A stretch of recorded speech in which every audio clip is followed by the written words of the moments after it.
লাইলাতুন নিসফি মিন শাবান প্রচলিত শবে বরাত উপলক্ষে আমাদের করণীয় কি? বিশেষ করে এই রাতে মসজিদে ওয়াজ মাহফিল, দোয়া দরুদ, ইবাদত বন্দেগী এবং নানা ধরনের খানাদানার আয়োজন করা হয়। কোরআন সুন্নাহর আলোকে এগুলো ঠিক কিনা জানালে উপকৃত হব।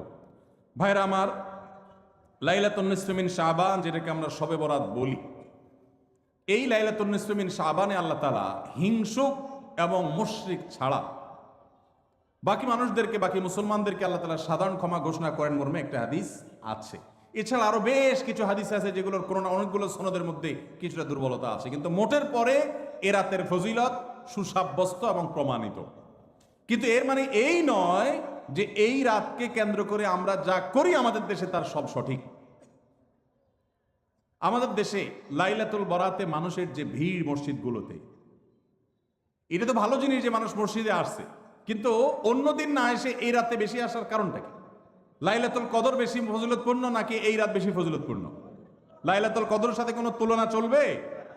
সেই রাতে মানুষ কি এত বেশি ইবাদতের চেষ্টা করে? তাহলে এই রাতে এত বেশি চেষ্টার রহস্যটা কোথায়?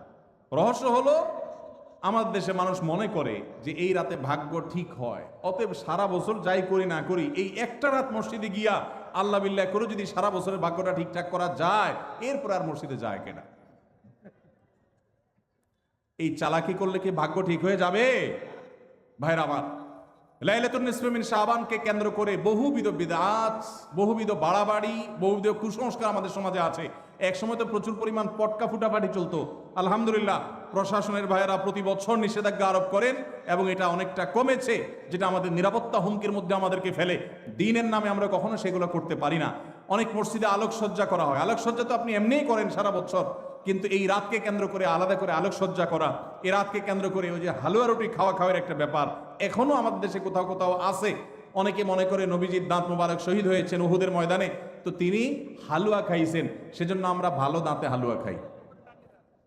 নবীজির দাঁত ভাঙে হালুয়া খাইছেন, আমাদের আস্ত দাঁতে আমরা কি খাই? হালুয়া খাই।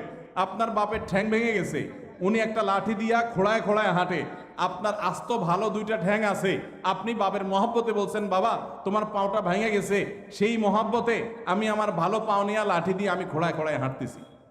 কি বলেন? বাপ খুশি হবে? খুশি হবে? বলবে এটা তো বেয়াদবি, তামাশা করতেছো আমার সাথে, আমার ভেঙাইতেছো। নবীজি সাল্লাল্লাহু আলাইহি সাল্লাম দাঁত মোবারক শহীদ হয়েছে বাতিলের বিরুদ্ধে জিহাদ করতে গিয়ে। আপনি বাতিলের সাথে আঁতাত করবেন আর হালুয়া খায়া নবীজির সুন্নাত আদায় করবেন, এর চেয়ে বড় হাস্যকর জিনিস আর হতে পারে না। অতএব সব ধরনের বাড়াবাড়ি কুসংস্কার আমাদের বন্ধ করতে হবে।